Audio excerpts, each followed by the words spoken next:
नमस्कार, आप देख रहे हैं आपका अपना channel the Vande Bharat. Punjabi singer Sidhu Moosewala की हत्या को लेकर बड़ा खुलासा हो चुका है। गैंगस्टर लॉरेंस बिश्नोई ने कबूल कर लिया है कि उसके गुर्गों ने ही हत्याकांड को अंजाम दिया है। बिश्नोई से पूछताछ के बाद दिल्ली पुलिस की स्पेशल सेल की एक टीम नेपाल पहुंची है, जहां शूटर के छिपे होने की आशंका जताई जा रही है। बताया गया है कि सिद्धू मूसेवाला को गोली मारने वाले हत्यारे नेपाल भाग गए थे। अब आपको बताते हैं कौन है लॉरेंस बिश्नोई। लॉरेंस बिश्नोई पंजाब के फाजिल्का यानी अबोहर का रहने वाला है। लॉरेंस का जन्म 22 फरवरी 1992 को हुआ था। लॉरेंस के पिता पंजाब पुलिस विभाग में कांस्टेबल के पद पर कार्य कर चुके हैं और मां पढ़ी लिखी गृहिणी है।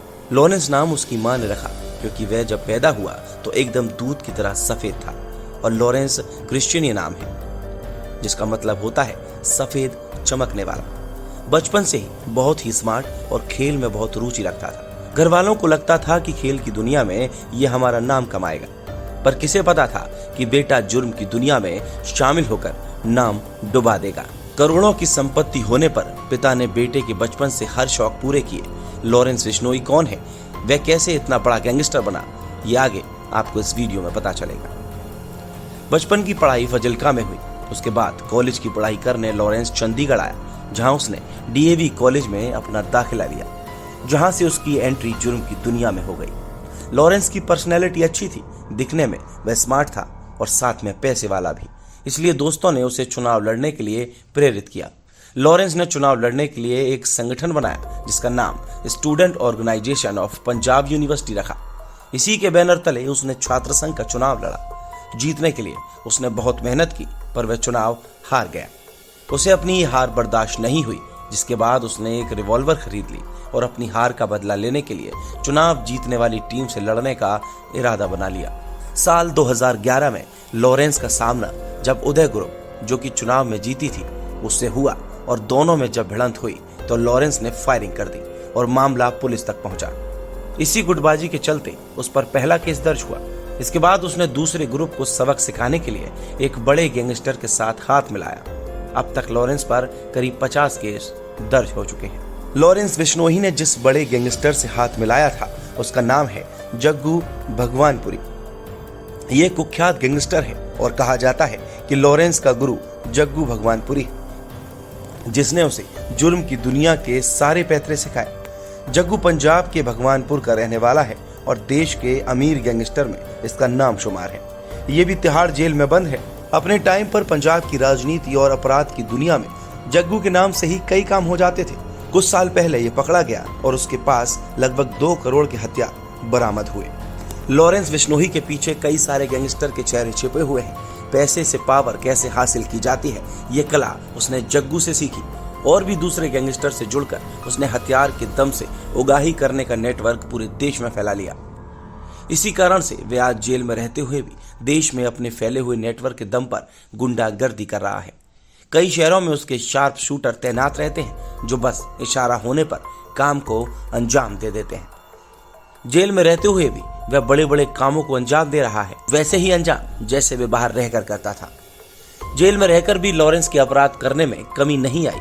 अपने एक इशारे से ही वह बड़े से बड़े कारोबारी या किसी बड़े नेता की हत्या करवा देता है। उसने जेल में रहकर साल 2017 में सीकर के पूर्व सरपंच सरदार राव की हत्या करवाई, जिसमें उसने अपने शूटर रविंदर काली को भेजा, जो कि मोहाली का है। उसके बाद लॉरेंस ने जोधपुर में अपना दबदबा बनाने के लिए कारोबारी वासुदेव इसरानी की हत्या करवा दी, जिसके बाद राजस्थान में भी उसका खौफ पनप गया। फिल्मों में जेल से गैंग ऑपरेट करते आपने कई गैंगस्टर को देखा होगा, लेकिन लॉरेंस रियल लाइफ में ये काम कर रहा था। लॉरेंस न सिर्फ देखने का स्मार्ट गैंगस्टर है, बल्कि वह जेल में रहकर स्मार्ट तरीके से फोन चलाने में भी माहिर है। उसके इरादे बहुत तेज तर्रार हैं। साल 2015 में पंजाब पुलिस उसे कोर्ट में पेशी के लिए ले जा रही, इसी दौरान वह भाग गया। सुनने में आता है कि वह भागकर नेपाल चला गया और वहां से आधुनिक हथियार लेकर लौटा। उसके तुरंत बाद पुलिस ने उसे गिरफ्तार कर लिया। भले ही वह पुलिस की गिरफ्त में क्यों ना हो, पर उसे गैंग को चलाने और कत्ल करने से कोई नहीं रोक सकता।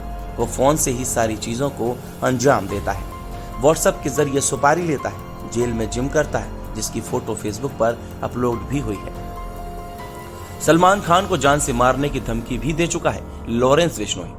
काले हिरन मामले में सलमान खान पर चल रहे केस के चलते लॉरेंस ने यह धमकी दी थी, क्योंकि राजस्थान के बिश्नोई समाज में काले हिरन की पूजा की जाती है। सलमान खान के खिलाफ केस यही बिश्नोई समाज लड़ रहा है। लॉरेंस भी इसी समाज से है, तभी उसने सलमान की हत्या करने की साजिश की। उसने अपने कुख्यात संपत नेहरा को इसकी जिम्मेदारी दी। संपत ने मुंबई में सलमान के घर की जासूसी करना शुरू कर दिया और फिल्म रेड्डी की शूटिंग के दौरान अपने काम को अंजाम देने का प्लान बनाया, पर ये लोग इसमें सफल नहीं हो पाए और संपत नेहरा पकड़ा गया। अगर पकड़ा नहीं जाता तो ये लोग सलमान पर फिर से हमला करते। सिद्धू मूसेवाला की पंजाब के मानसा जिले में 29 मई 2022 को गोली मारकर हत्या कर दी गई, जो कि एक मशहूर पंजाबी गायक और कांग्रेसी राजनेता थे। फायरिंग में सिद्धू मूसेवाला के साथ 2 लोग और भी घायल हुए। घटनास्थल में 3 AK-94 की गोलियां मिली हैं। हमलावरों ने सिद्धू मूसेवाला की गाड़ी पर करीब 30 राउंड फायरिंग की, जिसमें 10 गोली मूसेवाला पर लगी और उनकी मौके पर मौत हो गई। इस घटना के कुछ घंटे बाद लॉरेंस और उसके गुर्गे गोल्डी बरार, जो कि कनाडा में रहता है, फेसबुक पर पोस्ट किया कि हत्या की जिम्मेदारी ली, जिसमें उन्होंने कहा कि आज सिद्धू मूसेवाला का कत्ल हुआ है, उसकी जिम्मेदारी मैं और मेरा भाई गोल्डी बरार लेता है। लोग हमें जो भी कहें, लेकिन इसने हमारे भाई बिक्की मिंडू खेड़ा की हत्या में मदद की थी और अब हमने अपने भाई का बदला ले लिया। मैंने इसे जयपुर से कॉल करके कहा था कि तुमने गलत किया। इसने मुझे कहा कि मैं भी किसी की परवाह नहीं करता, तुम जो कर सकते हो कर लो। मैं भी हथियार लोड करके रखता और आज हमने अपने भाई बिक्की की मौत का बदला ले लिया। बता दें कि लॉरेंस बिश्नोई राजस्थान की जेल में बंद है और वहीं से अपनी गैंग को ऑपरेट करता है। गैंग में लगभग 700 शार्प शूटर हैं, जो विदेश में भी मौजूद हैं। अगर आपको भी ये वीडियो पसंद आई हो तो इस वीडियो को लाइक जरूर करें।